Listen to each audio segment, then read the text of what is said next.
días. Esta clase es de artritis reumatoidea, es una enfermedad eminentemente clínica que tiene un apoyo central para su diagnóstico en el examen clínico, que obviamente en esta época de cuarentena y pandemia es muy difícil que podamos llevarlo a cabo. Nosotros vamos a tratar en las imágenes de reproducir qué datos del examen clínico son relevantes para la comprensión y para poder avanzar un poquito en esta clase virtual. Bueno, buenos días. Esta clase es de artritis reumatoidea, es una enfermedad eminentemente clínica que tiene un apoyo central para su diagnóstico en el examen clínico, que obviamente en esta época de cuarentena y pandemia es muy difícil que podamos llevarlo a cabo. Nosotros vamos a tratar en las imágenes de reproducir qué datos del examen clínico son relevantes para la comprensión y para poder avanzar un poquito en esta clase virtual. La artritis reumatoidea es una enfermedad autoinmune, inflamatoria, crónica, que compromete articulaciones diartrodiales, es decir, las que tienen membrana sinovial, que compromete también, que se caracteriza por no localizarse solamente a nivel articular, sino tener un compromiso sistémico, que prácticamente compromete casi todos los órganos de la economía, y esta enfermedad sin tratamiento adecuado es progresiva y va abarcando distintas, no solo enfermedades, sino distintos órganos, generando una alta morbilidad, discapacidad y mayor mortalidad. La artritis reumatoidea es una enfermedad autoinmune, inflamatoria, crónica, que compromete articulaciones diartrodiales, es decir, las que tienen membrana sinovial, que compromete también, que se caracteriza por no localizarse solamente a nivel articular, sino tener un compromiso sistémico, que prácticamente compromete casi todos los órganos de la economía, y esta enfermedad sin un tratamiento adecuado es progresiva y va abarcando distintas, no solo enfermedades, sino distintos órganos, generando una alta morbilidad, discapacidad y mayor mortalidad. Desde el punto de vista de la epidemiología y la genética, tiene una prevalencia del 0,5 al 1% a nivel mundial, compromete más a mujeres que a hombres entre los 30 y los 50 años, y tenemos algunos datos que apuntan a lo que cada vez es más evidente, que hay un substrato genético en estos pacientes. Esto empezó a verse porque hay un 25% de concordancia en los univitelinos. Los familiares de primer Desde el punto de vista de la epidemiología y la genética, tiene una prevalencia del 0,5 al 1% a nivel mundial, compromete más a mujeres que a hombres entre los 30 y los 50 años, y tenemos algunos datos que apuntan a lo que cada vez es más evidente, que hay un sustrato genético en estos pacientes. Esto empezó a verse porque hay un 25% de concordancia en gemelos univitelinos. Los familiares de primer grado de los pacientes con artritis reumatoidea, el 5% pueden tener la enfermedad.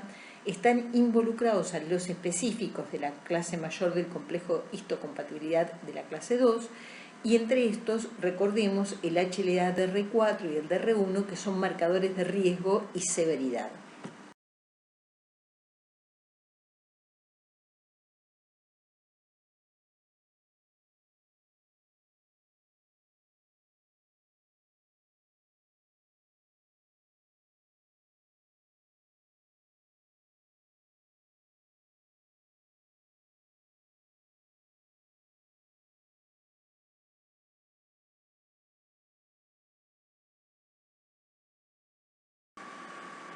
Bueno, aquí vemos cómo hay un predominio de citoquinas proinflamatorias y una disminución de las citoquinas antiinflamatorias.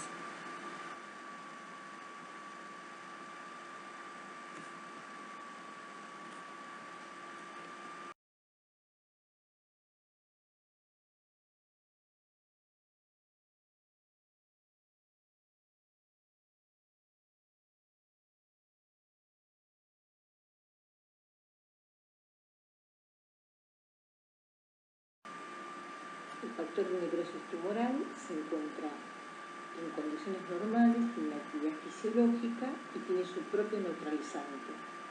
Cuando se produce en exceso, hay un aumento de la adhesión celular, aumento de la infiltración celular, mayor inflamación y mayor degradación de matriz. Y resulta ser el factor de necrosis tumoral se encuentra en condiciones normales, tiene una actividad fisiológica y tiene su propio neutralizante. Cuando se produce en exceso, hay un aumento de la adhesión celular, aumento de la infiltración celular, mayor inflamación y mayor degradación de matriz. Y resulta ser que ese receptor soluble que tiene neutralizante el factor de necrosis tumoral alfa es insuficiente cuando se produce en exceso y esto va a condicionar un aumento del TNF-alfa.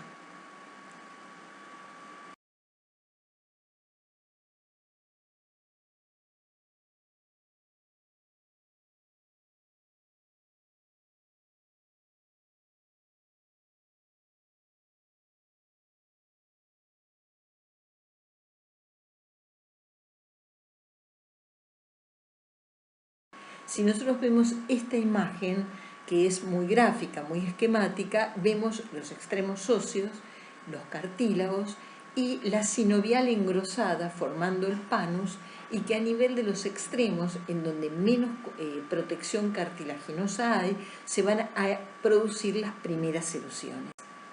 Entonces, en este corte del lado izquierdo vemos una articulación con sus extremos óseos, su cartílago, la membrana sinovial, que es una capa de células, y de este lado vemos qué es lo que ocurre en la artritis reumatoidea cuando se forma el panus y el tejido de granulación. Conceptos importantes a tener presente es la hiperplasia sinovial importante que tiene la articulación con la proliferación de sinoviocitos,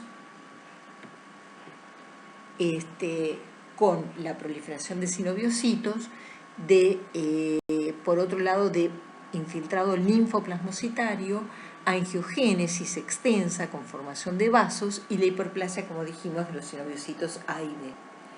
Entonces, estos son criterios de clasificación que ya no son los que usamos habitualmente, porque se detectó que con esto se detectaba tardíamente una artritis reumatoidea, cuando sabemos ahora que es central el diagnóstico temprano, pero son útiles para recordar cosas claves de la enfermedad. La rigidez matinal mayor de 1 hora nos está hablando de un proceso inflamatorio más que mecánico, con un compromiso articular de 3 o más articulaciones, que comprometen fundamentalmente las muñecas, las metacarpofalángicas y las interfalángicas proximales, es decir, de las manos. Nos habla también de la simetría, que es algo bastante destacado en esta enfermedad, de la presencia de nódulos reumatoideos, del factor reumatoideo positivo y de un compromiso articular que es justamente con el tratamiento temprano lo que uno trata de evitar.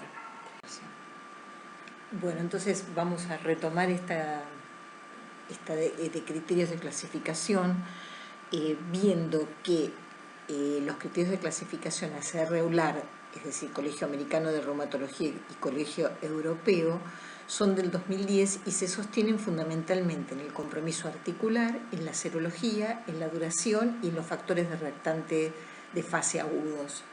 Hablamos de compromiso articular cuando vemos articulaciones tumefactas o dolorosas. 5 puntos es cuando hay más de 10 articulaciones, que siempre haya alguna articulación pequeña, excluyendo las interfalángicas distales, la primera carpo-metacarpiana y la primera metatarsofalángica. En cuanto a la serología, hablamos de títulos altos cuando son más de 3 veces del límite superior de lo normal y abarca tanto los anticuerpos anti-CCP, anticuerpos antipeptidocitrulinados, como el factor reumatoideo. En cuanto a la duración, más de 6 semanas tiene un punto, menos de 6 semanas no aporta puntaje para definir una artritis reumatoidea, y la presencia de reactantes de fase aguda altos, eritro y PCR, tienen un punto. Definimos una artritis reumatoidea definida como la que reúne más de 6 puntos. Entonces, ¿Cómo comienza esta enfermedad? Hay distintas formas de inicio, pero francamente la poliarticular insidiosa o gradual es la más frecuente. También puede ser oligoarticular o monoarticular y el comienzo puede ser subagudo o agudo. Pero resaltamos lo poliarticular y lo insidioso o gradual.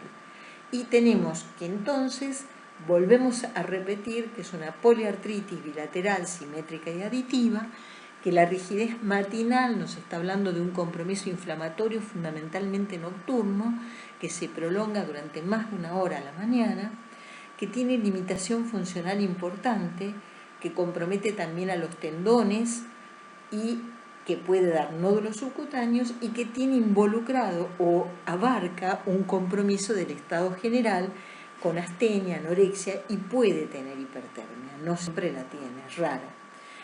El curso evolutivo tenemos distintas formas. La más frecuente es la crónica progresiva, que sería esta, la que evoluciona con brotes y remisiones pequeños. También hay una forma crónica intermitente, comienza, desaparece y vuelve a aparecer meses o años después. Y hay un comienzo que es más raro, comienzo agudo, que tiene un brote importante y después desaparece. En cuanto a las articulaciones más comprometidas, tenemos que son fundamentalmente las manos, las rodillas, las metatarsofalángicas, acordémonos que queda un poco excluida la primer metatarsofalangica, los hombros, tobillos, después las articulaciones grandes con menor relevancia, compromete la columna cervical, la temporomandibular, y las que no compromete son la columna dorsolumbar, las sacroiliacas y las interfalángicas distales. Esta es una imagen en donde vemos la diferencia entre una artritis reumatoidea temprana, en donde nosotros queremos actuar terapéuticamente, y una artritis reumatoidea avanzada, en donde ya vemos las deformidades. Si vamos, como decíamos, el examen físico es central. Acá tenemos que hacer un poquito de semiología virtual. Vamos a ver que las articulaciones interfalángicas, metacarpofalángicas, están tumefactas, subluxadas, y eso es lo que condiciona la desviación en ráfaga característica de esta enfermedad. Acá tenemos también una inflamación de metacarpofalángicas bilateral, a predominio en la mano derecha. Hay inflamación también del carpo y fundamentalmente de la articulación de la muñeca, que vemos que está tumefacta, esto probablemente semiológicamente va a ser una tumefacción no dura, sino elástica o duroelástica, de acuerdo a la magnitud y el tiempo que ha pasado. Acá tenemos distintos datos semiológicos importantes. En la imagen de arriba vamos a ver que hay una caída de los 3 últimos dedos, probablemente por una ruptura de tendones extensores, por compromiso de la estiloides cubital, que es el signo de la tecla. Cuando está inflamada las membranas a nivel de esa articulación, que si esta inflamación persiste mucho tiempo va a erosionar los tendones, provocando la ruptura de los mismos y la caída de los dedos. En la imagen de abajo vamos a ver esto, que es un dedo en boutonnière, y vamos a ver también el cuarto dedo está en boutonnière. Esto es una hiperflexión interfalángica proximal y una hiperextensión de la distal, y el dedo de cisne es una hiperextensión de la interfalángica proximal con hiperflexión de la distal. También podemos ver un dedo en Z, un pulgar en Z, que es muy característico. Seguimos viendo imágenes. Acá esto va a permitir que después, cuando lo repasen, vean el pulgar en Z, la desviación en ráfaga, la presencia de cuellos de cisne y boutonnière. Acá tenemos un pie, una imagen de los pies. el pie plano pronado es muy característico de esta enfermedad y esto va a condicionar muchísimas dificultades para la deambulación. Y acá vemos rodillas, que está en la rodilla derecha, tumefacta, inflamada, con una membrana sinovial seguramente muy hipertrofiada, y por eso es tan importante actuar terapéuticamente para que esa membrana no erosione el hueso, el cartílago, los tendones y la cápsula.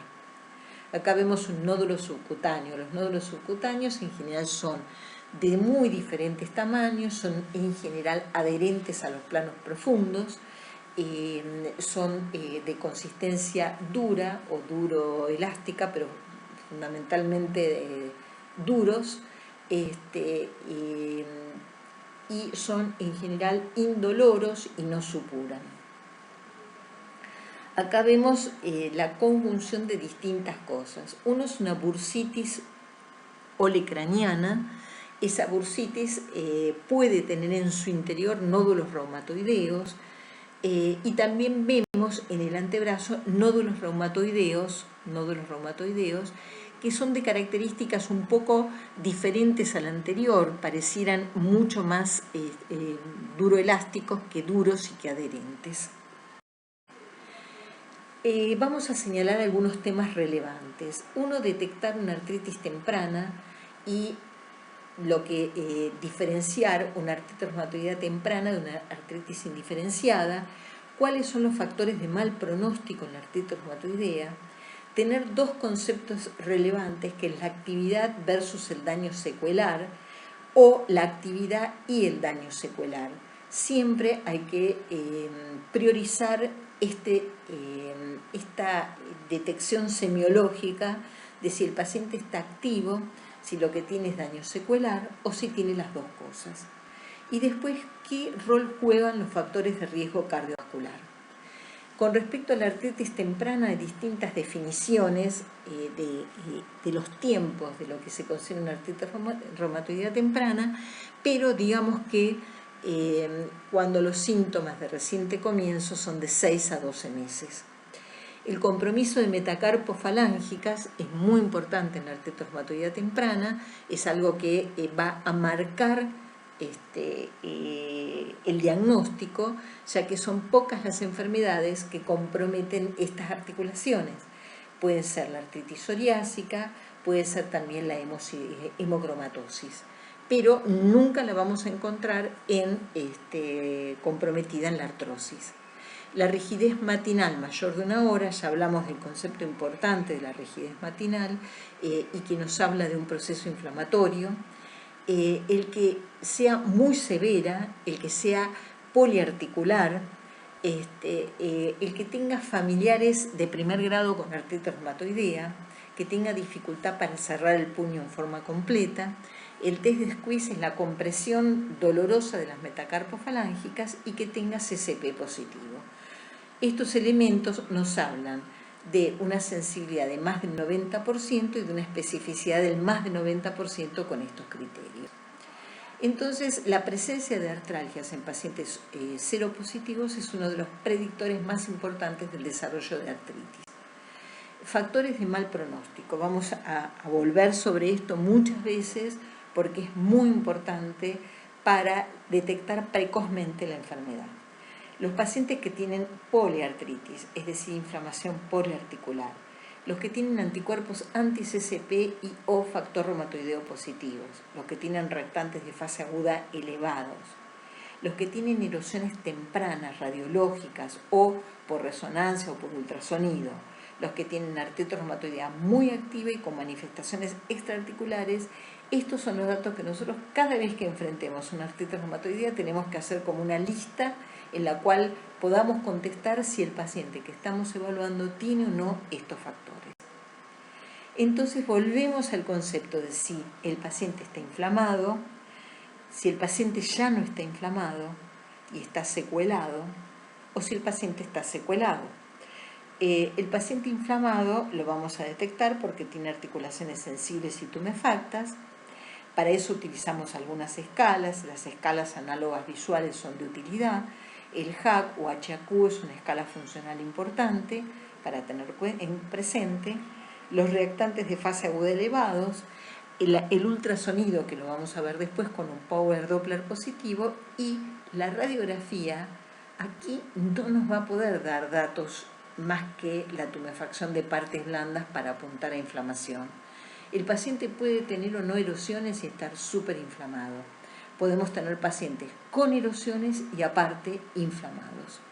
Ahora, cuando nosotros nos encontramos con un paciente que no está inflamado, es el que no tiene articulaciones sensibles ni tumefactas, el que en el análisis de ultrasonido está negativo su Power Doppler y radiológicamente puede o no tener erosiones.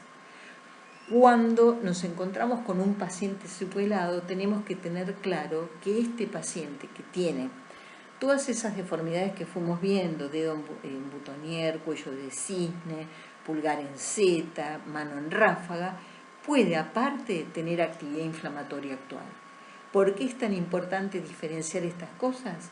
Porque nosotros tenemos que tener claro si tenemos que actuar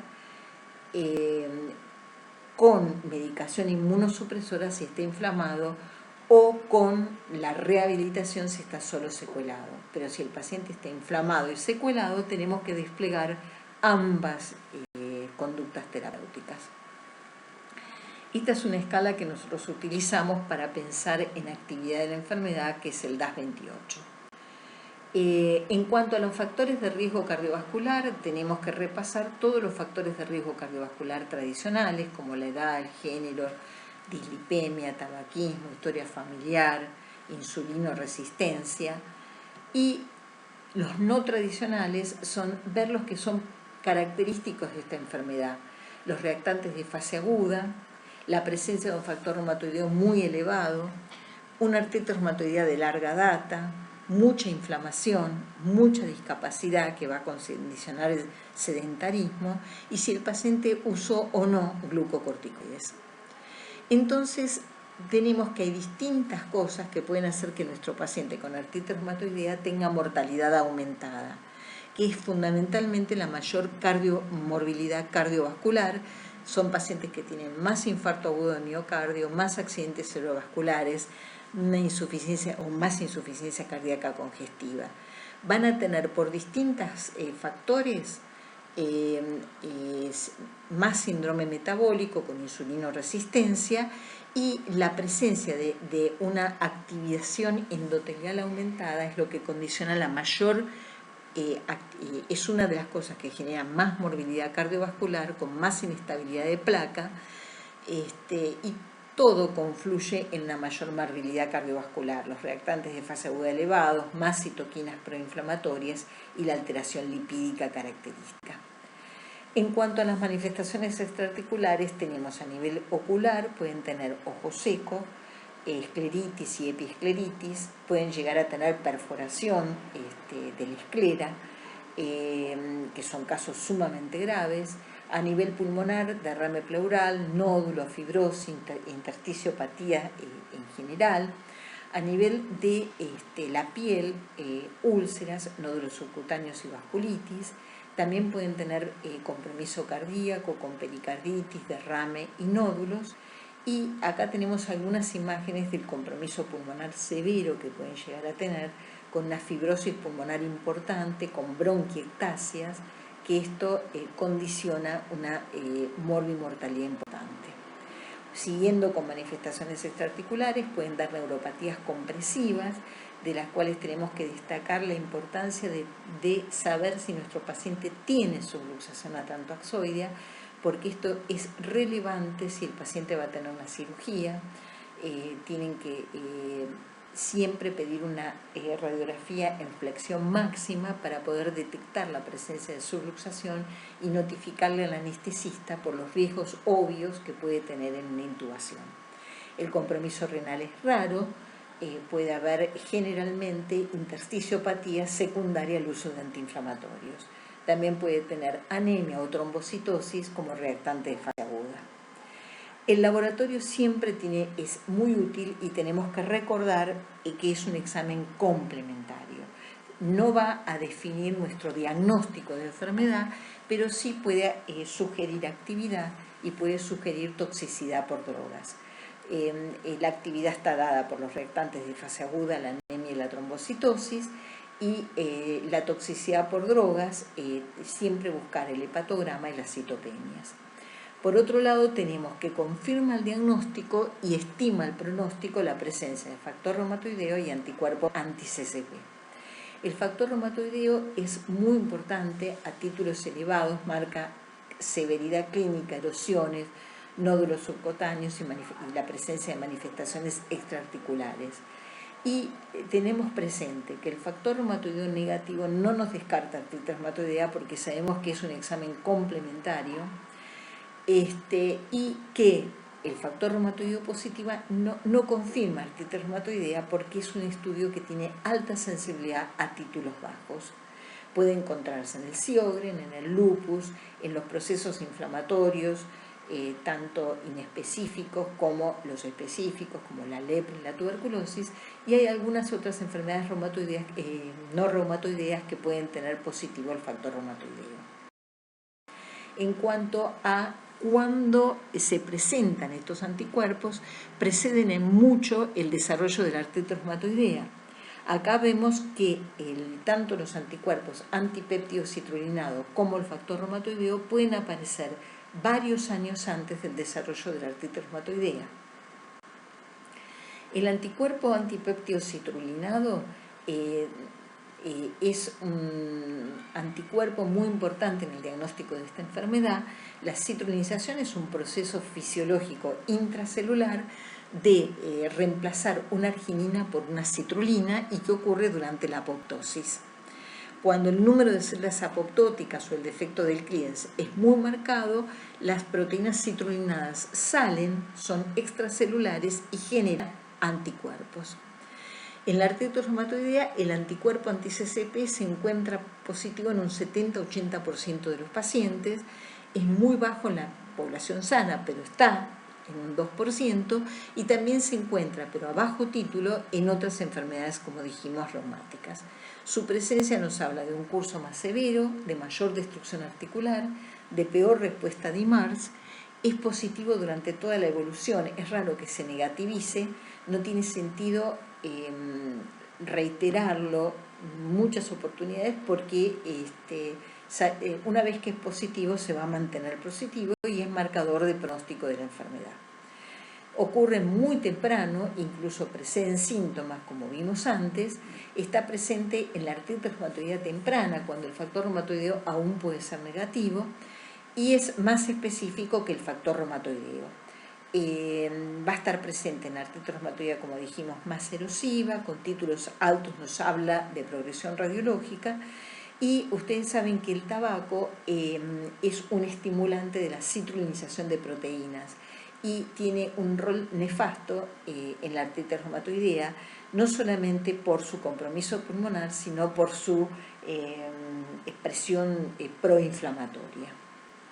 En cuanto a la radiología, vamos a encontrar tumefacción de partes blandas, osteoporosis en banda, osteoporosis difusa, pinzamiento, erosiones marginales y deformidades. Todas estas cosas van a condicionar la importante limitación que puede llegar a tener un paciente con artritis reumatoidea no tratado.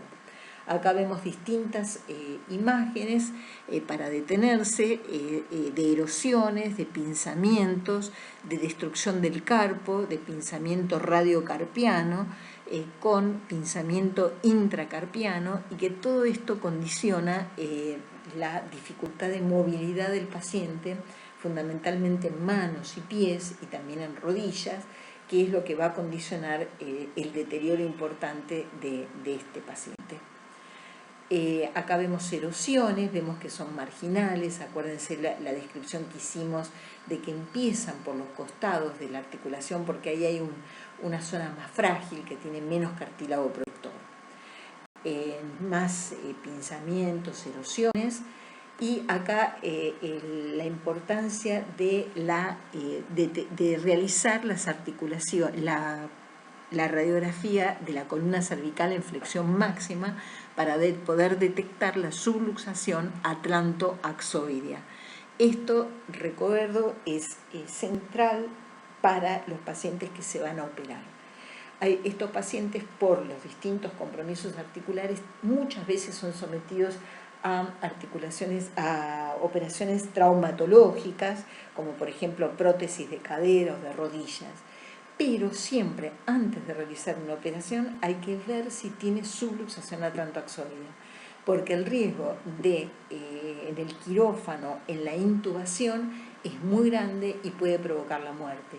Por eso muchas veces los pacientes en los que se detecta la subluxación atlantoaxoidea tienen que previamente estabilizar esta articulación, operarse de esta articulación para poder pasar a otras intervenciones quirúrgicas.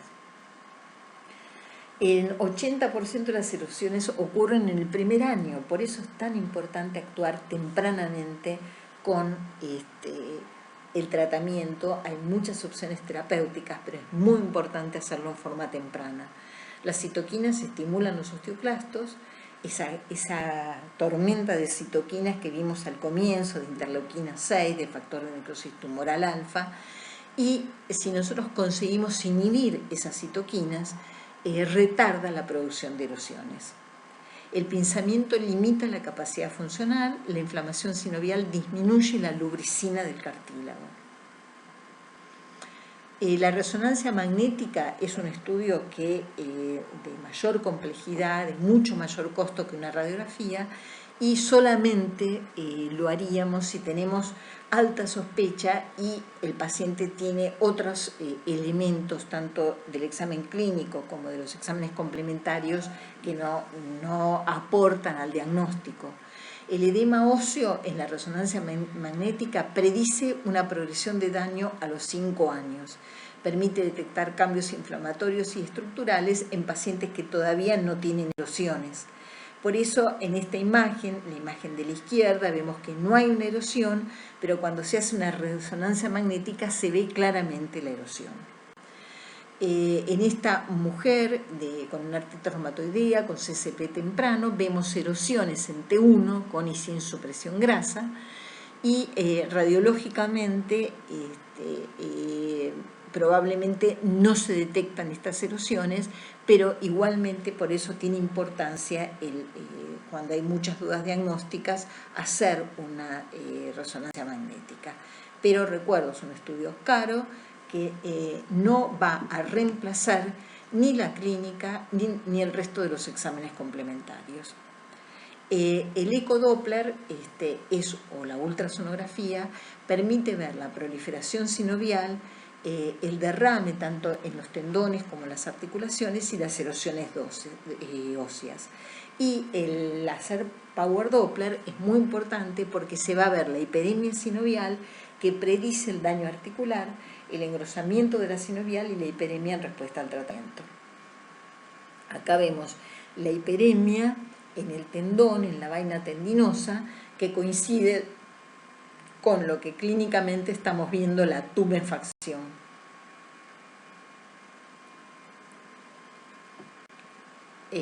Acá vemos erosiones que también pueden detectarse por la ecografía, que es un método que se hace, que es de menor costo. Entonces, ¿cuándo hablamos de remisión? Cuando la rigidez matinal es menor de 15 minutos, cuando no hay fatiga, no hay dolor, no hay sensibilidad a la palpación o al movimiento, no hay tumefacción de la articulación y la eritro es menor de 30. 5 o más criterios durante 2 meses consecutivos y, por supuesto, sin manifestaciones sistémicas relevantes. Repetimos entonces, estos son los factores de mal pronóstico que quiero que los tengan muy presentes. Y por último, vamos a hablar un poquito de tratamiento. Siempre tenemos que evaluar lo que dijimos, la actividad, el daño secuelar, los factores de riesgo, educar al paciente es muy importante en el uso de sus articulaciones y en tener presente que si las articulaciones están muy inflamadas y por otro lado se realiza una carga importante de la articulación inflamada, se va a provocar o va a contribuir a el daño articular. En cuanto a las drogas, tenemos que hay distintas drogas modificadoras y por otro lado tenemos también los antiinflamatorios y los esteroides a dosis bajas. El tratamiento nunca va a ser solo un antiinflamatorio o solo un corticoide. Siempre tenemos que utilizar drogas modificadoras para poder apuntar a que el paciente entre en remisión de la enfermedad. Dentro de las drogas modificadoras vamos a tener las sintéticas y las biológicas. Dentro de las... bueno, vamos a ver ahora cuáles un poquito esquemas de tratamiento. Pero una cosa que muchas veces no se tiene presente es la terapia física y ocupacional. Esto es central para que el paciente que ya está en sus inicios de la enfermedad o que ya está secuelado pueda conservar y aprender a utilizar sus articulaciones. Y siempre hay que hacer un control periódico de actividad y progresión, lo que nosotros llamamos el T2T o el Treat to Target, que apunta a ver al paciente periódicamente para corregir el tratamiento en caso de que éste no funcione. Entonces, siempre recordar una dieta adecuada, las pautas de descanso diurno y nocturno, un programa de actividad física, controlar todas las enfermedades asociadas, por lo que hablamos de la morbilidad cardiovascular, evitar el tabaco, que es citruliniza proteínas, y detectar precozmente trastornos depresivos y tratarlos. El objetivo nuestro es que el paciente pueda reinsertarse en su ámbito laboral y familiar. Las recomendaciones EULAR para el manejo de Colegio Europeo, para el manejo de la artritis reumatoidea con drogas, tanto con drogas modificadoras sintéticas como biológicas, fueron recopiladas en distintas actualizaciones, esta es la del 2016, en donde vamos a repetir algunos de los conceptos que dijimos. El paciente debe ser educado, debe saber para qué lo estamos tratando, cuál es nuestro objetivo y cuál es nuestra estrategia de tratamiento y debe acordar con nosotros eso. Nuestro objetivo entonces es obtener la remisión clínica, ausencia de signos y síntomas inflamatorios y si no conseguimos la remisión clínica, que esté en el más bajo nivel de actividad posible. Tenemos que iniciar precozmente los DIMARS sintéticos convencionales. Ni bien se hace el diagnóstico, nuestra primera droga de elección es el metotrexato. Si es intolerante al metotrexato, usaremos sulfasalacina o leflunomida. Siempre que usemos corticoides, vamos a usarlos a dosis bajas, menos de 7,5 miligramos, y va a ser un puente para iniciar, para que pueda empezar la acción de la droga biológica que tarda más tiempo. Y lo vamos a sacar lo antes posible. Si después cambiamos, de droga modificadora de enfermedad, por ahora no hablamos de drogas biológicas, podemos reinstalar la prednisona y después lo vamos a sacar siempre lo antes posible. Esto es lo que hablábamos, es el tratamiento por objetivos, el treat to target. El objetivo, el tratamiento con este criterio se hacen ajustes cada 3 meses o en pacientes que son muy activos en forma mensual. Si no se alcanza el objetivo a los 6 meses, vamos a cambiar el esquema. Si no tenemos factores de mal pronóstico, que por eso los repetimos, ustedes pueden volver para atrás y mirarlos, vamos a cambiar por otro DIMAR subcutáneo y sumándole o no la prednisona. Si el paciente reúne esos factores de mal pronóstico que hablamos, vamos a pasar a un DIMAR biológico o a una pequeña molécula más el DIMAR sintético que estaba usando. Si falla al DIMAR biológico, a las drogas biológicas, se puede rotar a otra droga biológica o hacer distintas variaciones con respecto a esto. Siempre vamos a valorar los cambios estructurales anuales, ya sea por radiografía. Si la radiografía o el ultrasonido no nos aportan nada, dijimos que la resonancia magnética en algunas condiciones se puede utilizar. Y siempre vamos a valorar la funcionalidad y la calidad de vida. Acordémonos de las comorbilidades, volvamos para atrás a nuestros gráficos de mucho compromiso cardiovascular. Entonces, acá, bueno, es un poquito lo mismo, vamos a ver las distintas esquemas de tratamiento y cómo tratamos de llegar a la remisión o sostener la remisión, o a la baja actividad y sostener la baja actividad.